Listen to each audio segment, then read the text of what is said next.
Thank you. Please repeat after me.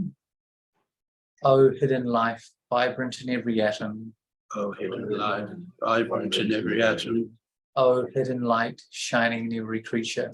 O hidden light, shining in every creature. O hidden love, embracing all in oneness. O hidden love, embracing all in oneness. May each who feels himself as one with thee May each who feels himself as one with thee know they are also one with every other. know they are also one with every other. Shanti, Shanti, Shanti. Thank you. So the Theosophical Society was formed to create the nucleus of a new society where there is an emphasis on unity rather than distinctions. So we don't make any distinctions, culture, gender, ethnicity, or any other type of distinction you may wish to think of.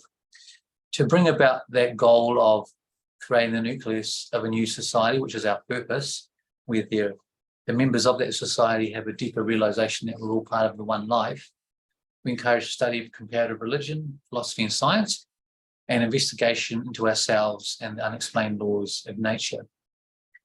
The society has no dogmas or creeds, and people are free to accept or reject what they hear from the platform. And as our president founder, Colonel Olcott, said, we're all students inquiring into the nature of reality together. So we're all working together for that big purpose.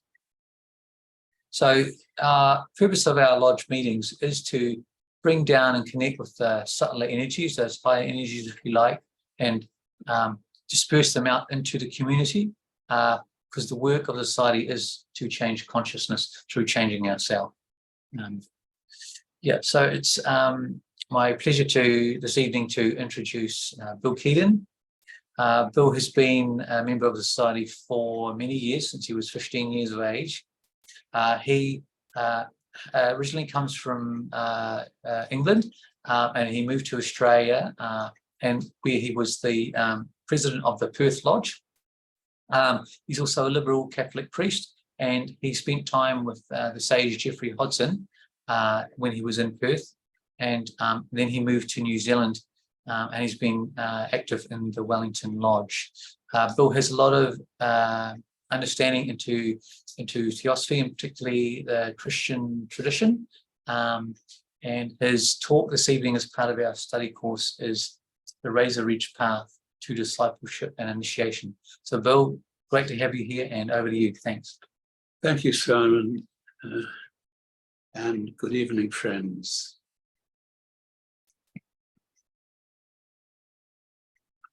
Well, what is the path? I've put a lot of this documentation on the actual slides, friends, to try and help things along. So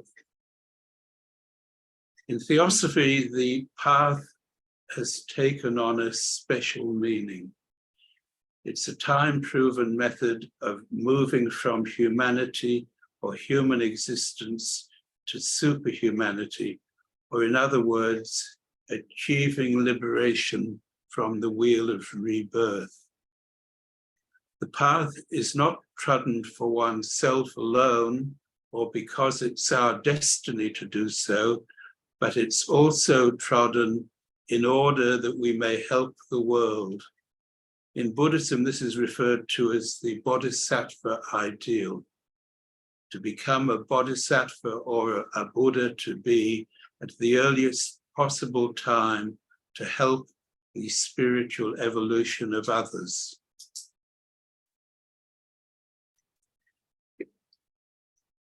It's sometimes called the razor edge path because it's as thin as the edge of a razor and therefore easy to fall off.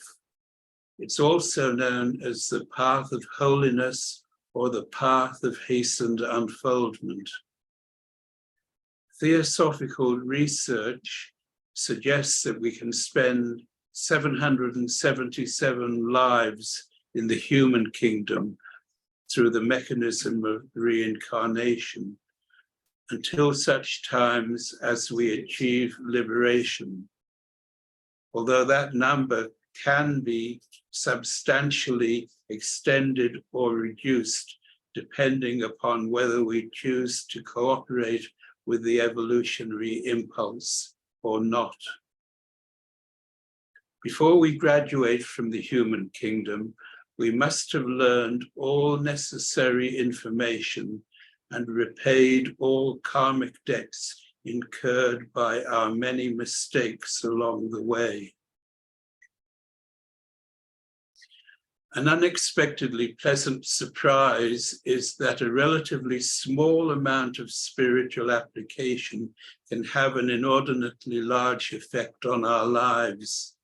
That's why the 13th century Persian mystic and Sufi poet Rumi said, "As you start to walk on the path appears." Also, we should remember that the very fact that we are sitting here tonight already indicates that we've come a long way on our journey. Most of humanity are not even aware of the fact that there is a path, let alone that it's possible to place their feet upon it. To give some perspective on this, we can look at the following diagram from Mr. C. Dinarajadasa's book, First Principles of Theosophy, which shows how far we have come upon what has been called the long aeonic pilgrimage.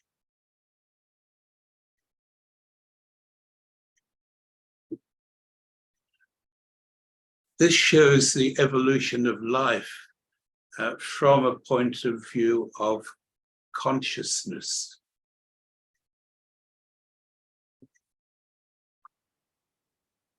See, through the process of involution, the monad puts a finger down into the elemental kingdom. And from the elemental kingdom, we enter really the first kingdom of nature, the mineral kingdom. And out of the mineral kingdom, there are different lines of development. Strangely enough, most of them are not the human lines. They're mostly connected with the angelic kingdom. I've got a diagram printed out for you, which you can study this at your leisure. But looking at the development of human consciousness, apparently we come up through the earth, through mosses, ferns, flowering plants, trees, then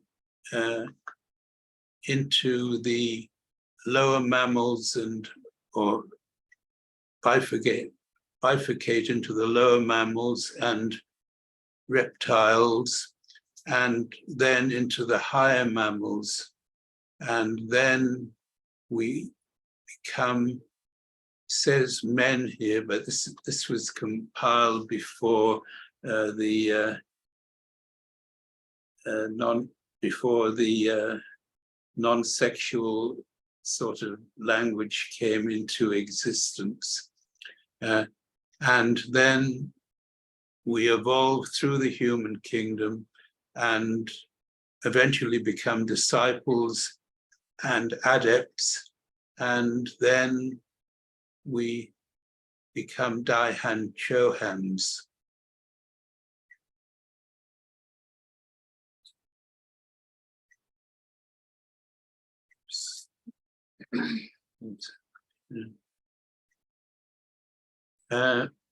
This is a definition of the Daihan Chohan. It's a Sanskrit Tibetan compound, Daihani meaning meditation, and the Tibetan Chohan meaning Lord, hence Lord of meditation, a general term for celestial beings beyond human evolution. They are really solar archangels. I had to put this in, friends. Funnily enough, it has some relevance to the teething problems we had tonight. This is how we think things are going to go in life. But this is what actually happens. This is what the universe plans for you based upon your karma. Well, however true that is in day-to-day life, it's even truer in the spiritual life. In fact, C.W. Leadbeater said that in occultism, you should always be prepared for the unexpected because it happens more often than the expected. The immediate aim of an aspirant to the path is to become a pupil or disciple of a master of the wisdom. A master of the wisdom being defined as an adept, a perfected and liberated being who is technically an initiate of the 5th degree or higher in the greater mysteries and who takes disciples. And these are the stages in discipleship. A man or woman of ideals, then graduates to a probationary pupil, then an accepted pupil, and then a closer relationship still is forged with the master, known as sonship or daughtership, and during that time, intense training is given for initiation into the greater mysteries. And the importance of discipleship. This is a picture of Geoffrey Hodson in his prime, and in his great book, Light of the Sanctuary, the occult diary of Geoffrey Hodson, which was published after his death by his wife, Sandra, he reveals that one of the great masters, one of the great Chohans, the master Moria, told him, kill out the idea of discipleship of a master of the wisdom, and you could almost kill the Theosophical society. That was what the master regarded as the absolute importance of discipleship. And here are the two great masters who founded, inspired the Theosophical Society. Apparently, there was a difference of opinion amongst the Adept Brotherhood, and many of them thought that humanity was not really ready for something such as the Theosophical Society. But these two great Chohans, they argued their point, and they were eventually given permission to inspire the foundation of our great movement. And here are the two primary founders of our society, Madame Helena Petrovna Blavatsky and Colonel Henry Steele Olcott. Remarkable people and chosen because of their great loyalty to the masters and dedication to their great ideals. And Charles Webster Leadbeater, described by Geoffrey Hodson as the greatest occultist since Madame Blavatsky. Mr. Leadbeater, or Bishop Leadbeater, as he subsequently became, he joined Madame Blavatsky in India, and he left his career as a curate in the Church of England and dedicated his life to Theosophy and the service of the movement. technically, I suppose he was a second generation, but he had direct contact with Madame Blavatsky, and he had no occult or psychic powers prior to this, but in the process of dedicating his life, he became trained by one of the masters of the wisdom and developed a very pure form of clairvoyance, and was able to help move the movement forward tremendously because of that. And he wrote this wonderful book called The Masters and the Path. Don't miss it, friends, if you haven't read it. It has a tremendous amount of useful information. This chart is taken from there. I won't go into it in detail. It probably warrants a lecture on its own, but it shows how 7 lines of development are 7 lines of development come down from the Godhead via the Trinity, and those 7 lines of development, known as the 7 rays, are presided over by Chohans or lords, advanced masters of the wisdom. And below them, slightly hidden by that sharing. Please click on the hide. We hide it here. Yeah.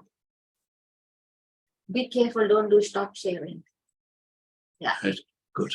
That's good.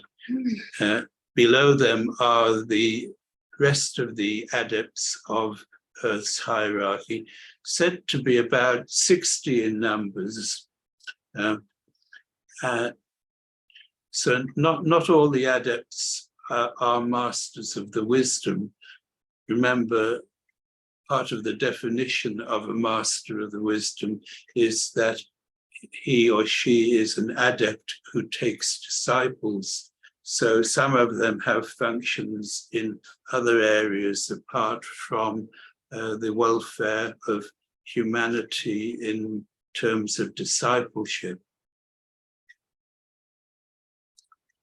And those who do take disciples, the masters, they wear physical bodies, and they have physical plain ashrams. This is a painting of a valley in Tibet, actually painted by one of the masters themselves, and it's near Shigatse. Shigatse is the second largest city in Tibet, and you would think, well, how could such an ashram be there without people knowing about it? But the masters have ways of preventing people who are not meant to know about these things from actually seeing them. They can bend the rays of light, so you can be right in the middle of a busy river or city and not be known unless the masters want you to know about them. Now, this is an important statement, friends, from the Mahatma Master Kudhumi in a letter to C.W. Leadbeater in 1884. He says, to accept any man, of course, read woman as well there, to accept any man or woman as a chela, that's a pupil, does not depend on my personal will. It can only be the result of one's personal merit and exertions in that direction. He says, force any one of the masters you may happen to choose. Do good work in his name and for the love of mankind. Be pure and resolute in the path of righteousness as laid out in our rules. Be honest and unselfish. Forget yourself, but to remember the good of other people, and you will have forced that master to accept you. Now, the Brotherhood of Adepts on earth includes Masters of the Wisdom, as I say, who represent the following ray qualities. All human beings are evolving primarily along one or other of these spiritual rays that come from God, the God of our solar universe, known as the Logos. Ray 1, will or power. 2, intuition. 3, intellect. 4, beauty. 5, the concrete mind. 6, idealism. And 7, action. And as mentioned, we can actually force the master to whom we feel drawn to accept us as a pupil in the way previously stated. This is the first ray, the Chohan, the Master Moria, Chohan of the first ray. He stands with all the unshakable and serene strength of his ray, playing a great part in that work of guiding humanity and forming nations. He's responsible for awakening the spiritual will in every form by blending and modifying types in the 4 kingdoms, mineral, vegetable, animal, and human, and thus assisting nature to produce the perfect form.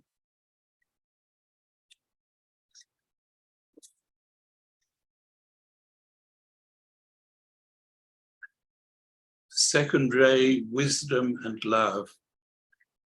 That's presided over by the Master Kuthumi, who gives great teachers to the world. He was formerly the great spiritual sage Pythagoras. Third ray, truth, presided over by the Master Chohan the Venetian. In this ray, there appears very strongly the characteristic of adaptability with great tact and a rare faculty for doing the right thing at the right moment. Astrology is connected with this ray. Fourth ray of beauty is presided over by the Chohan Serapis. Harmony and beauty, and people who belong to his type are always unhappy until they can introduce harmony into their environment. Art counts for much on this ray. The fifth ray, knowledge, that is presided over by the Chohan, the Master Hilarion. His influence is upon most of the great scientists of the world, and people well advanced along his ray are notable for their ability to make accurate observations. And he absolutely dependable where scientific investigation is concerned. He was once Iamblichus of the Neoplatonic school, and he gave to us through Mabel Collins, Light on the Path and the Idol of the White Lotus. The sixth ray of loving service is presided over by the Chohan, the Master Jesus. This is the ray of the devotional saints and mystics of every religion. The Master Jesus, who became an adept in his incarnation as Apollonius of Tyana, was afterwards the great South Indian religious reformer, Sri Ramanujacharya. And the seventh ray of ordered activity is presided over by the Keidan, the Comte de Saint-Germain, also known as the Master, the Prince Rakasi. He works to a large extent through ceremonial magic and employs the services of great angels.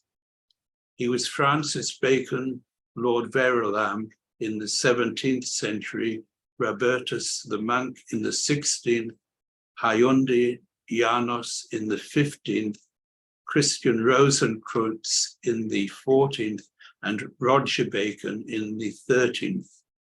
Further back in time, he was the great Neoplatonist Proclus, and before that, Saint Alban, who was the first Christian saint of England.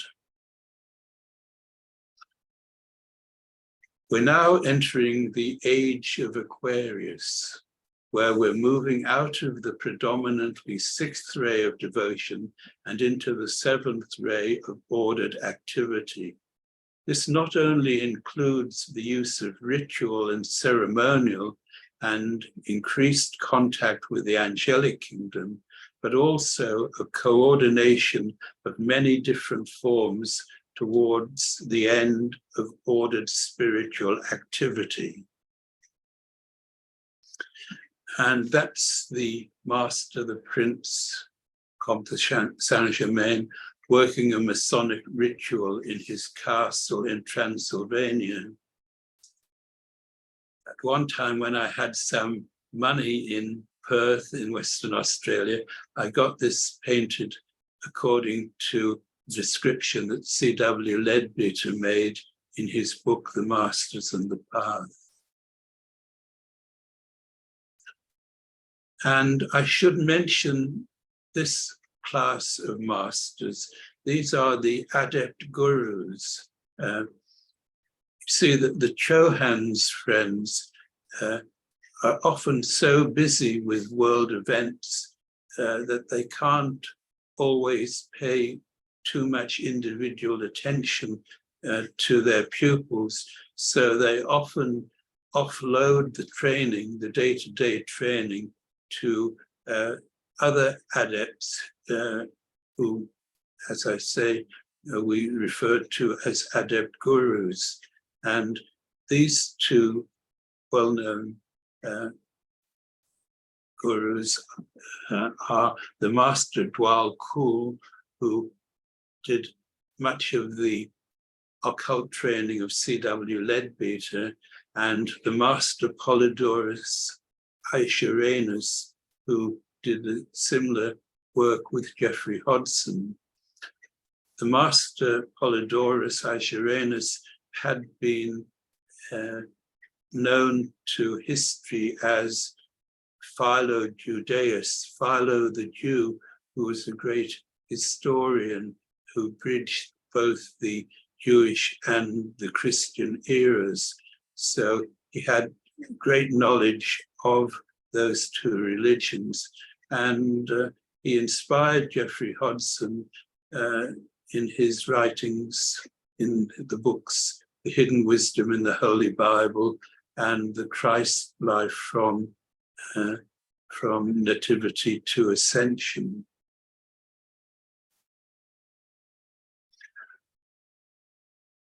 This is an interesting personage, the Buddhist high priest Somangala.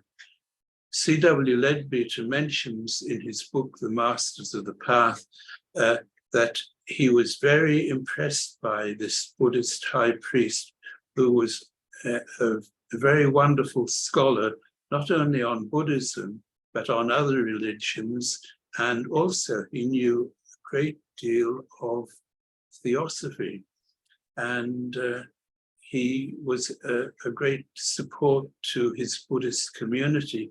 In fact, C.W. Leadbeater wondered why he wasn't a pupil of one of the masters. And he mentioned it to his master, the Master Kuthumi, who very graciously raised his consciousness to a higher level than C.W. Leadbeater could reach at that time, and showed him the world as the masters see it. And he said that wherever someone is waking up to the occult spiritual life, when they're close to discipleship, they shine out like a lighthouse on the planet, and the masters cannot fail to see this. And he said to C.W. Leadbeater, that is why nobody is ever overlooked. Anyone who is coming close to the portal stands out, and the master doesn't lose any time in bringing their development forward, or maybe sending someone to help them. And that brings me to this term, the Kalyana Mitra. This is a term used in Pali and I think also in Sanskrit. The Kalyana Mitra is an elder in evolution, a friend in the spiritual life who befriends you and helps you onto the path.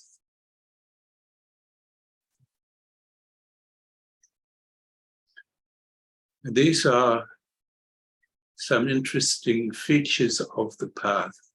Privileges to be trained by a master of the wisdom who will personalize your disciplines in the spiritual life, lovingly supervising your growth and prepare you for initiation in the greater mysteries, wherein the godlike powers or yogic cities can be safely awakened.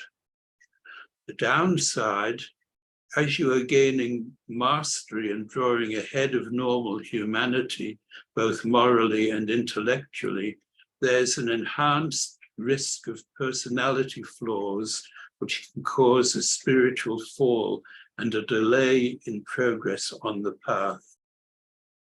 Recommended protection is utmost humility and the determination to do everything for service to others, that is, no fruits for oneself.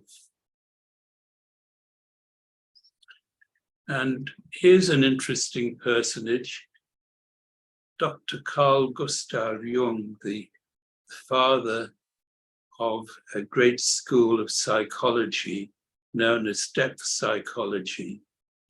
Many theosophists thought that Dr. Jung must have been a pupil of one of the masters. And I think it was actually put to him, but I think because of his professional status as a medical doctor and a professor of medicine and psychology, he didn't want to get too involved with mystical things, but he actually had psychic abilities, and he had great insight into certain features of the path, which he expressed in psychological terms. He indicated that before we can move forward, we have to face our shadow or dark side. And this is the side of our nature which we often don't know about and often don't want to know about. In Theosophical occultism, we know this as the dweller on the threshold. And here are two extraordinary ladies, Dr. Shafika Karagala, MD, and Dr. Viola Petty-Neal, PhD. Dr. Shafika Karagala was a professor of psychiatry with theosophical leanings and acted as the amanuensis or scribe to Dr. Viola Petty-Neal, who was a psychic, poet, and a visionary. Dr. Neal described her experiences in attending night classes, which we theosophists understand as the halls of learning on the inner planes, where tuition is given to aspirants, disciples, and initiates by adeptic and angelic teachers. The experiences are described in this remarkable book through the curtain. Within the book is mentioned a concept which those who wish to understand their dark side need to know about. That is the destructive work of the black magicians known as dukpas in the Tibetan language. There are many of these troublemakers, but in particular, Dr. Neil cites the 5 masters of the Black Lodge. The first utilizes elemental and demonic forces. The second utilizes narcotics and psychedelics. The third sabotages world leaders. The fourth sabotages the economy of the world. And the fifth sabotages education. And looking around the planet at the moment, I think you can see that behind the scenes, these masters of the Black Lodge are very active in the world today. At the individual level, these dark entities like to throw a spanner in the works by tripping up promising aspirants to the genuine adeptic master's service. According to Dr. Neil, for disciples and aspirants on the path, there are 4 particular character flaws which hinder progress, and we can be certain that these will be used to disrupt progress to the light if the dark seeds can be caused to grow within us. And these flaws are materialism, self-centeredness or selfishness, pride, and fear. Materialism separates from life, and at the mental level, pride separates from life. Self-centeredness isolates and confines the life of the individual. At a somewhat higher level, fear can isolate and confine the activities of the disciple. All other problems can be listed under these 4. Sensuality and lust come under materialism, as does a desire for possessions. Fear isolates us from love. Perfect love casts out fear, said the Christ. The more we realize that we are in a love-wisdom solar system where perfect love cares for and protects us, the more will we overcome fear. Pride is overcome by realizing that we are an intimate and necessary part of the life of God, that God is dependent upon us and we're dependent upon God. We cannot be isolated from him.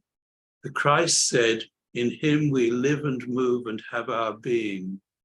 To know that we are dependent upon his life melts pride and isolation. Self-centeredness is harder to get over. It's due to such a preoccupation with the personality self that the individual is unaware of the outside world. He may appear to be fully aware in ordinary life, but in fact, he is spinning too fast in his own little orbit of life. Often only great suffering will break this rotary motion, which has become static in that there is little or no forward motion.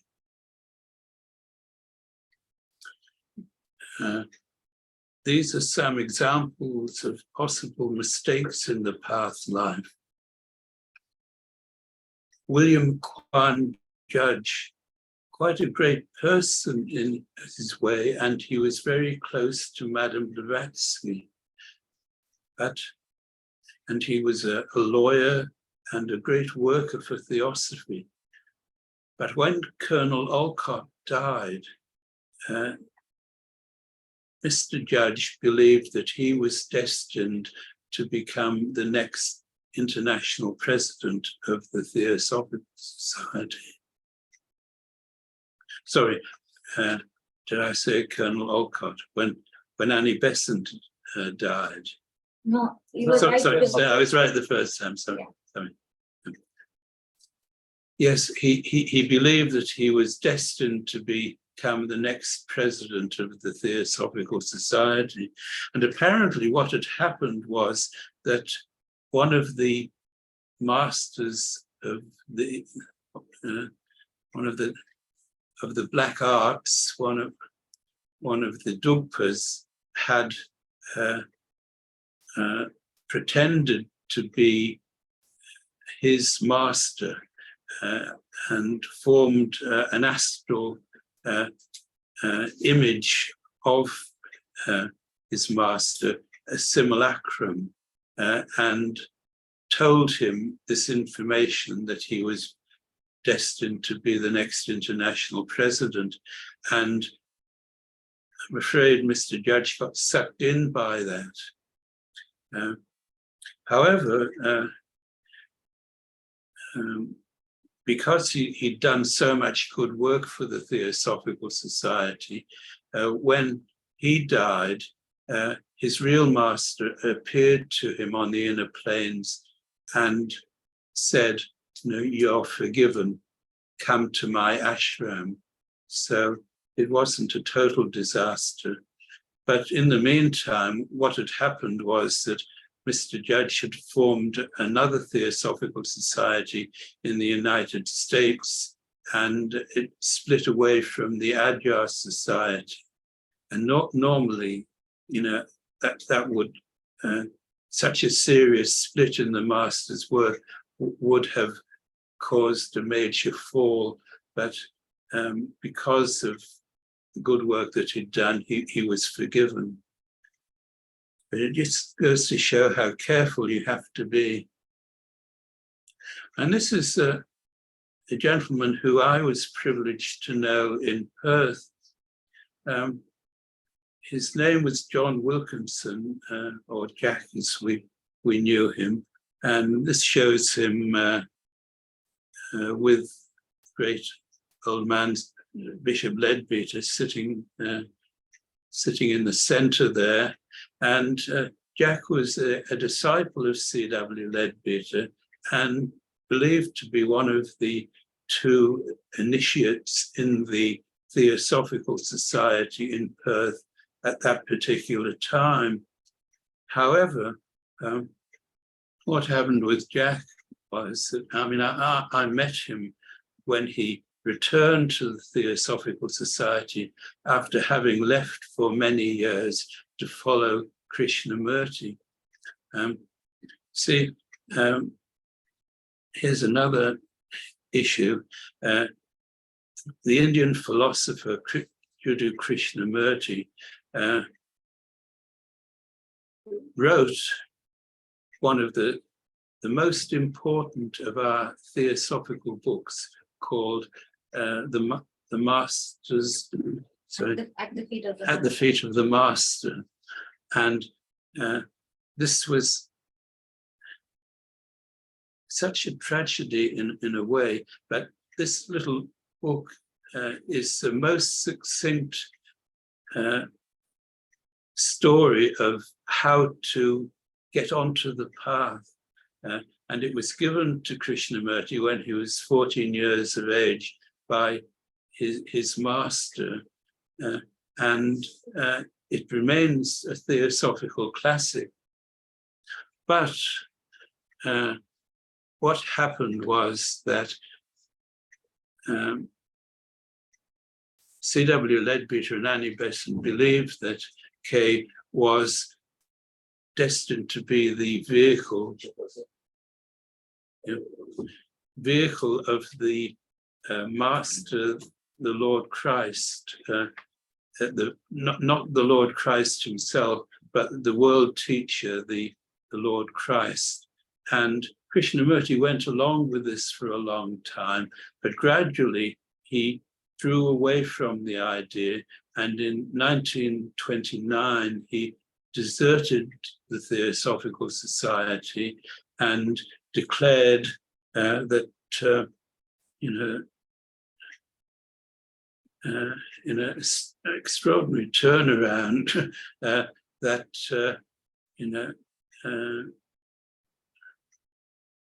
that he didn't accept the masters any longer, and he went into an iconoclastic phase, which he called a pathless land. He no longer believed in the path. He felt that one could achieve illumination without the mechanisms of the path. And it was a great disappointment, but it had to be that way. Now, having said that, many people claim to have been helped by Krishnamurti because he inculcated and induced within them a certain type of introspection, but it wasn't the path teachings that he originally held and taught. So this has caused a lot of confusion in the Theosophical Society, and some people have no difficulty carrying a belief in the path and in Krishnamurti, but if you look at what he wrote after, especially after 1929, you will see that he isn't teaching the same teachings that he taught when he was following the path. Now, there are many other possibilities of deviating from the path, but I'd like to end on a more harmonious note. When a master of the wisdom approaches us based upon our well-deserved efforts and asks the question, are you for the service of the world prepared to put yourself under my training? We're confronted with that timeless challenge where all desire vanishes except the desire to be like him. And hopefully the reply will be, yes, Lord.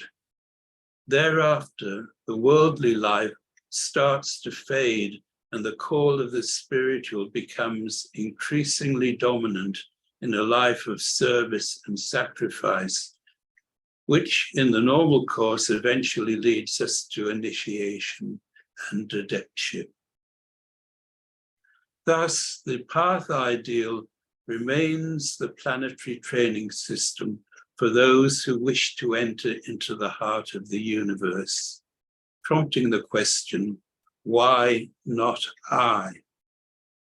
And C.W. Leadbeater answers this very question in an article entitled, Why Not I?, published in 1913, which is just as relevant today as the time which he wrote it. The article is easily available online, but to save you the trouble, I've printed out some copies for you to take home with you. So I'll distribute those after the meeting. And that's the end of my presentation. Thank you. No, No clapping. if there are any questions, I'll attempt to answer them. Questions? Yep, for Bill. All right. Can you go back to the third, at the slide, when you went through the 7 rays? Yes. What was the third one, or was it the second one that Pythagoras? I was just having Wisdom and love. So wisdom and love. That was the Master Kuthumi, the Chohan of the second ray, was formerly the great teacher Pythagoras. And Pythagoras wasn't just the torturer of children in the 47th proposition of Euclid, which we struggled with at school, but he was actually a great spiritual sage, and he set up a great school of spiritual teaching, which was followed by many down the centuries. So it's totally appropriate in my mind that he should eventually become the master, the Chohan Kuthumi. What was the first principle, Bill? The first principle, Is, Of Euclid. way. First Oh, row. right. the first ray, the Master Moria. Yeah. Is that the awakening spiritual will? Yes, yeah. Will and power. He inspires leadership in. Don't we need that today?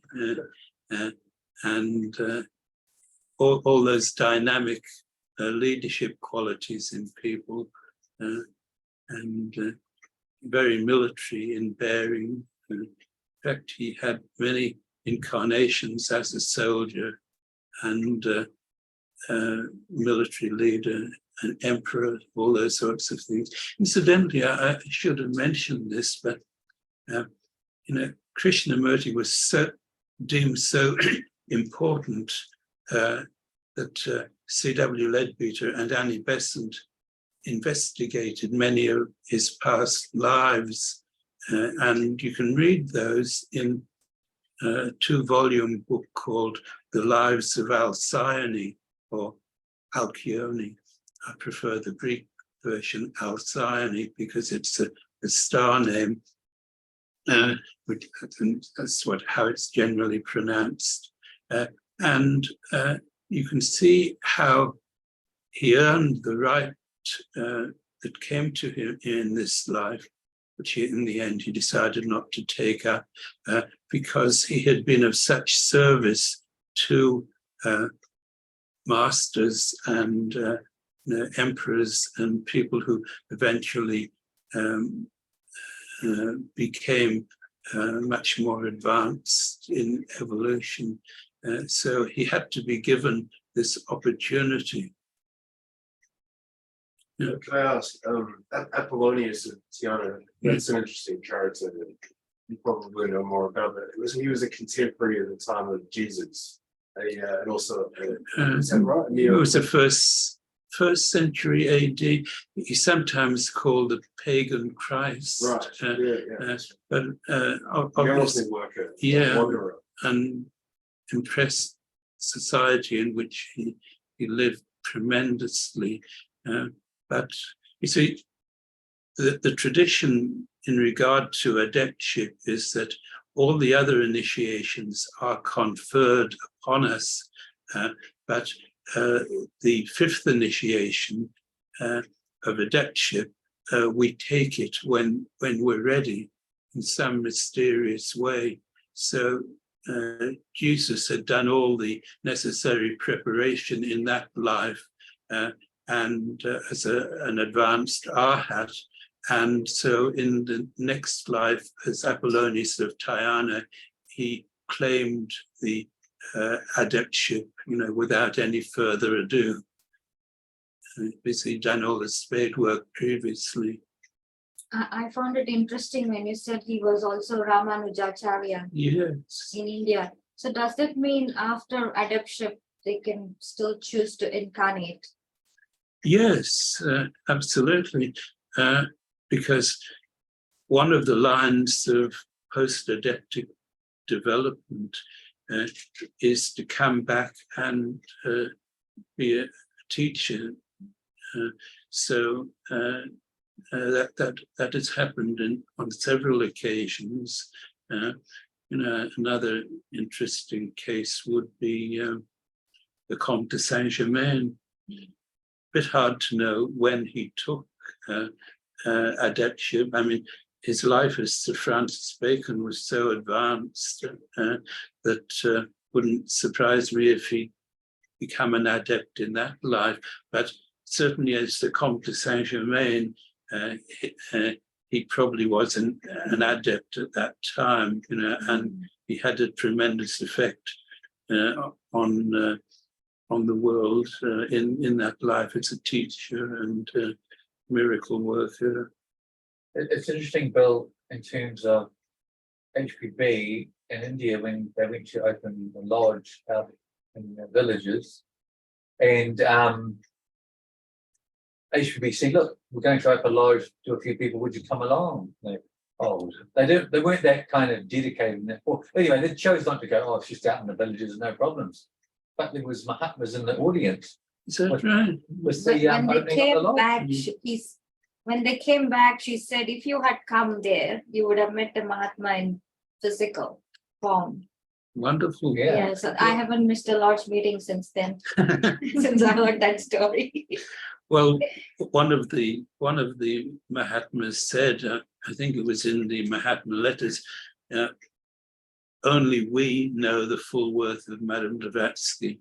So she might have been an adept, one of the junior adepts, and wasn't revealing it. But it all does tend to fit in. And also, at the formation of the society, there was other work started in secret, working along in parallel. Yes. So we don't know what that is. And that has to be done by the initiates who can keep their mouth shut and get the work done. Sure. Because this is a testing ground. This is an experiment. The TS is an experiment. Yeah. This is more like the filter. Yes. And if I may go back to what was supposed to have happened to Krishnamurti, he went through a terrible time when his brother was dying of tuberculosis, Nityananda. They were very close, and according to occult information, I don't know who actually gave it, whether it was CWL or Jeffrey Hodgson, that so the story goes that at an advanced stage of initiation, which Krishnamurti was at, normally you can be granted a boon by your adept masters. In other words, if you have a wish, they will grant it for you. And he asked for the life of Nityananda, who was dying of tuberculosis. Bear in mind that the drugs that cured tuberculosis were yet to be discovered. I don't think was one of the penicillins, which was discovered in 1943 and wasn't actually used clinically until 1949, well before, well after the death of Nityananda. So it wasn't possible to heal him on the physical plane. It would have had to have been an occult healing. And what the masters said to this conundrum of why his life wasn't granted was that he was actually wanting to repay adverse karma in this life so he could move forward rapidly in the next life. And that's why they couldn't allow Krishnamurti, the boon that he asked for. But Krishnamurti took it very badly and turned against the masters, that allegedly being the reason.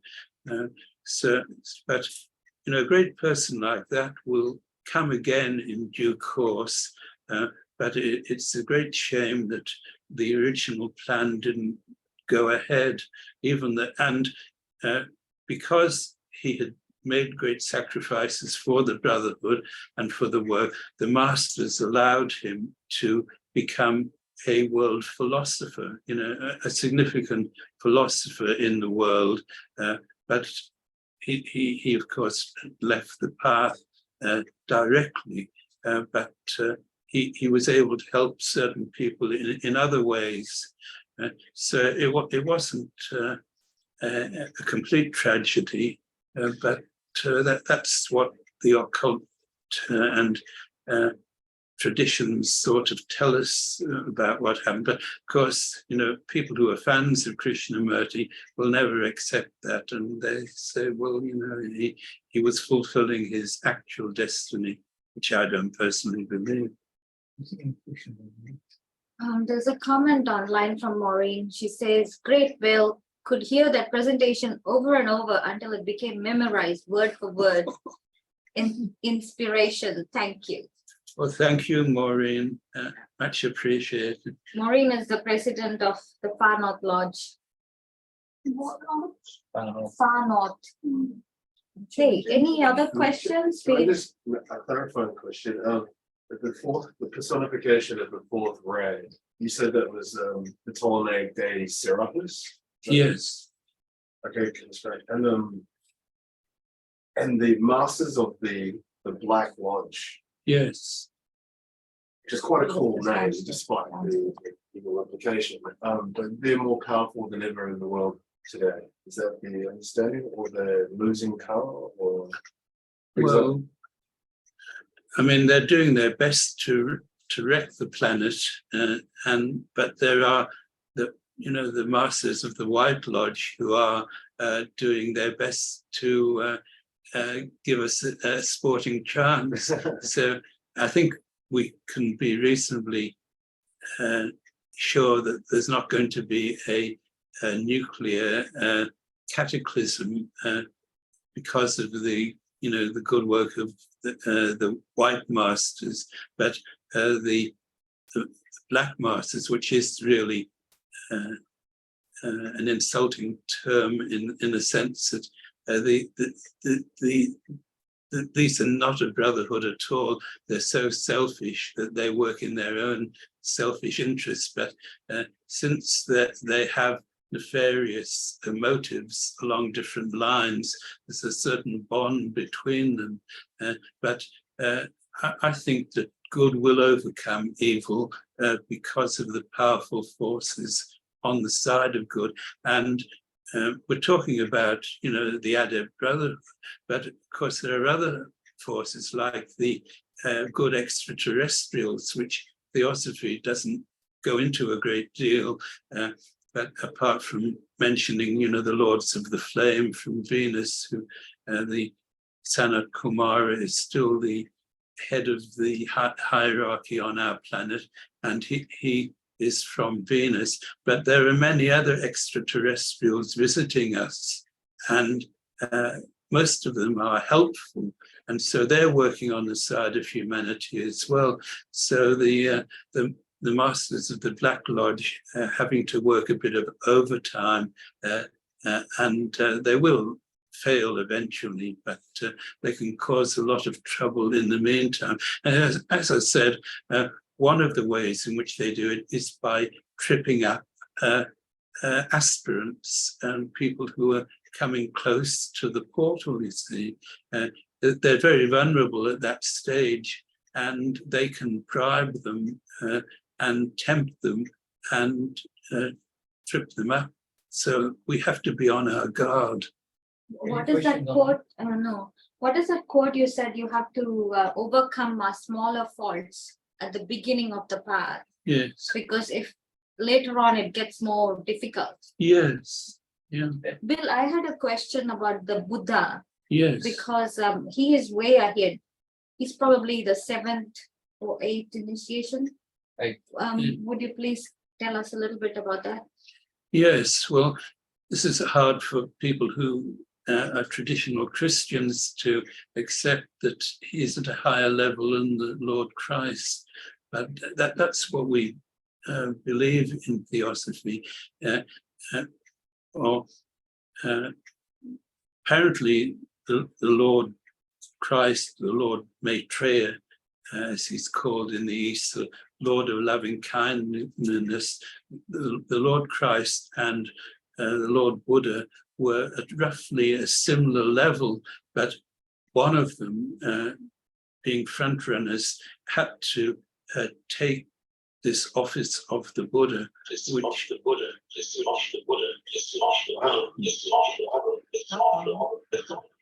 No, you don't close though. Yeah, please go ahead. Well, I mean, Oh, your computer has shut down. That's Yeah. okay.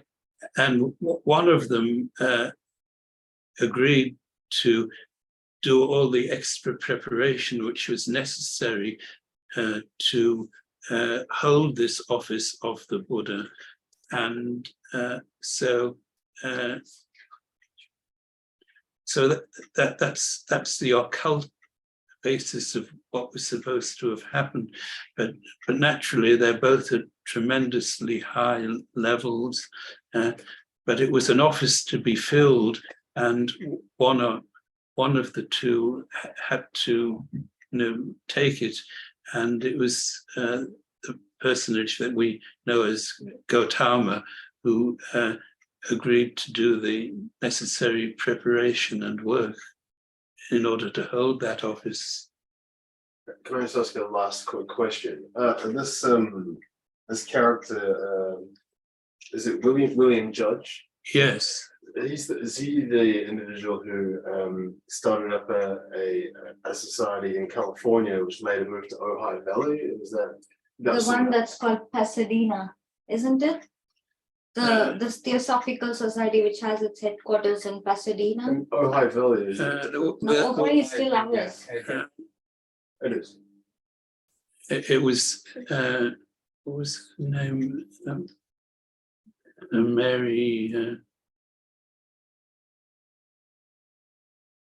It's called the Judge Succession, but the Pasadena Society is yet another Theosophical That's the society. third one. It's a The Point Loma one. Point Loma, yeah. Yeah.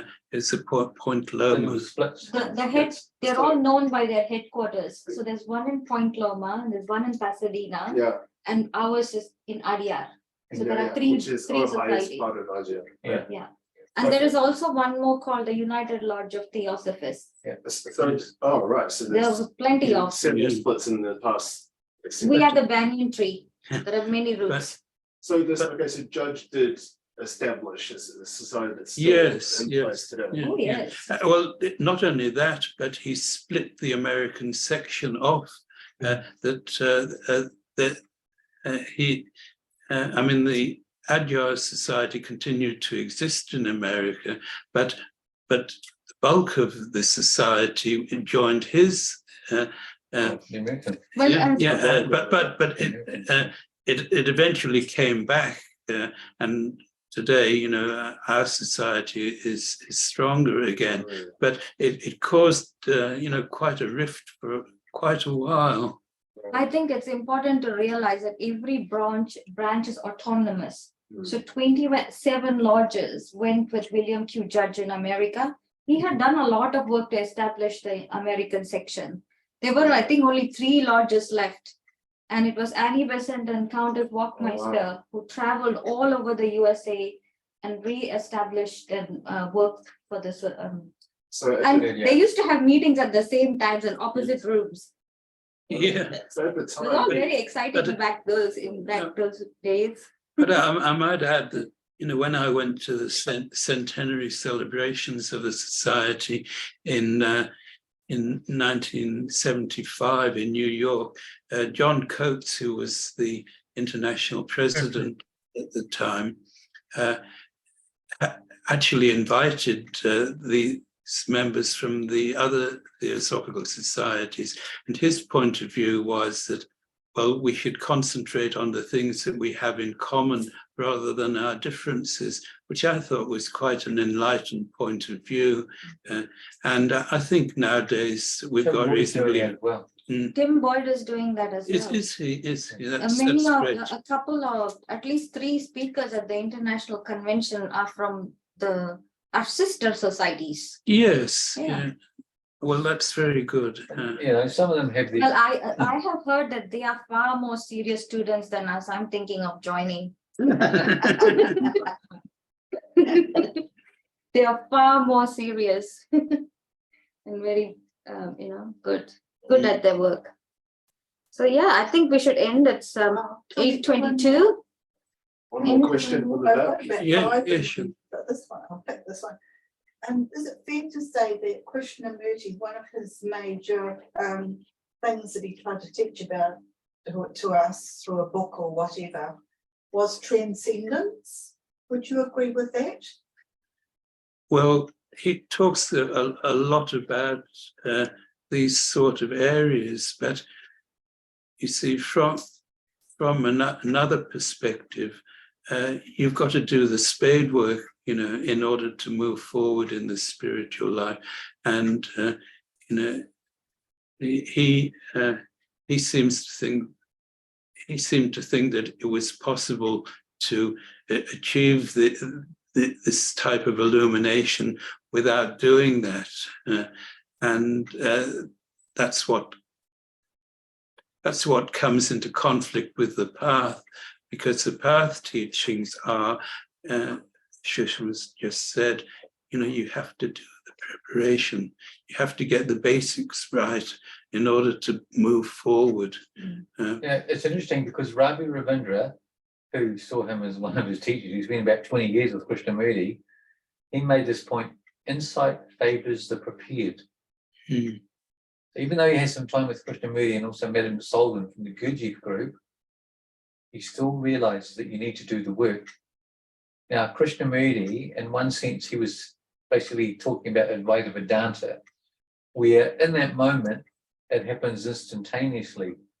But that doesn't happen without any preparation. Well, of course. You've got to balance it out. You look at what Krishnamurti is saying at one level and then apply your Theosophical framework at a different level, and they can actually complement each other. Yes. Well, I mean, maybe Krishnamurti had done the preparation, you see. I mean, if you read the literature, I mean, he passed most of these initiations, but in Light on the Path, it says it's possible to fall back from the gates of adeptship itself. So a fall is always possible to some extent. But of course, someone who's come that far is going to come again in a future life. And there are lots of anecdotes about what Krishnamurti said, off the record sort of thing, which indicates that perhaps he knew more than he was prepared to let on. So I don't want to condemn him. Who am I to condemn someone like that? But I just wanted to utter a warning that there are dangers on the path, and we should be careful. And HPB said, what did she say? She talked about the mad and insane rush for adeptship in the early days of society. But in a mystical point of view, she goes, let discipleship descend on you. Yes. Let it come to you. Don't, seek it out, as it were. So it's it's an intuitive thing. It happens when it happens. You do your work, and nature will work with you. Well, that's very much along the lines of that quotation of Rumi that I gave. Yeah. That as you start to tread the path unfolds before you. See, but if you're doing good deeds, helping where you can, and this is another thing. Looking at my own teacher Geoffrey Hodson's life, he made every post a winner. Everyone who came to him for help, he never turned them away, and he would make the time to be able to help people. And so in our own smaller way, if we live our lives like that, we're undoubtedly moving along the path. Bill, Mr. Ganesh has raised his hand. Last question or comment from you, Mr. Ganesh? Sorry, it's just a trivial thing. My interpretation on reading the Krishnamurti's life and circumstances, I thought at that time there were plenty of people who were simply worshipping Krishnamurti as a god, and I think it was becoming something like a cult, where under another religion, which Theosophy was against, because Theosophy and the HPB brothers, they said this, we do not want this one to be another religious cult. And that is what was happening. That was the reason that he disbanded the stars in the East. Okay, I mean, my interpretation, my understanding. And I think his ideas, probably Bill was telling about actually the Nityananda's thing, probably assuming that Krishnamurti was almost on the path at the particular level, probably he must have been, I mean, when you talk about the temptation that was shown to the Christ, that we are thinking about only one kind of temptation, but there could have been so many other temptations of personal pain. Probably this could have been one of the tests that Krishnamurti went through, and actually he became successful. When I see his thing, actually, he might have opposed some of the ideas of actually the discipleship of the Theosophical Society, but I don't think he was out and out against the Theosophical views. If you go deep into that one, I find, I think most of the SPV's views expressed by him a deeper understanding of, sorry, I think this may not be the everyone's thing. This is my particular understanding and my view. Thank you. Thank you, Ganeshji. I think it's another topic for another day. Yep. Yeah. I might add, there's a Bill? lot more to be told on this story. Geoffrey Hodgson apparently wrote information which was meant to be published in the diary, but it was pulled before publication. And Dr. Roselmo in the Philippines knows this, but he won't allow it to be released. So, but his sister revealed. Geoffrey gave an opinion, and if as I do, you believe that Geoffrey was in touch with the masters, and like the occult diary is actually contains a lot of information directly from the masters, and you can probably put two and two together. Also, Geoffrey had written this book many years previously at the time Krishnamurti left, called Krishnamurti and the Search for Light, which defends the officials of the Theosophical Society from the attacks that were made on them, and speaks of their sincerity and so on and so forth. So there's a big story here, and I've read countless things about it, but we're not going to be able to get to the bottom of it. But the important thing that I was trying to establish was that we have to be careful as we travel along the path. There are many ways in which we can be tripped up, and sometimes we make the wrong decision.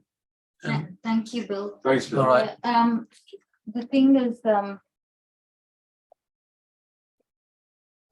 Okay, thank you, Bill, for a wonderful talk. I will close this evening's session.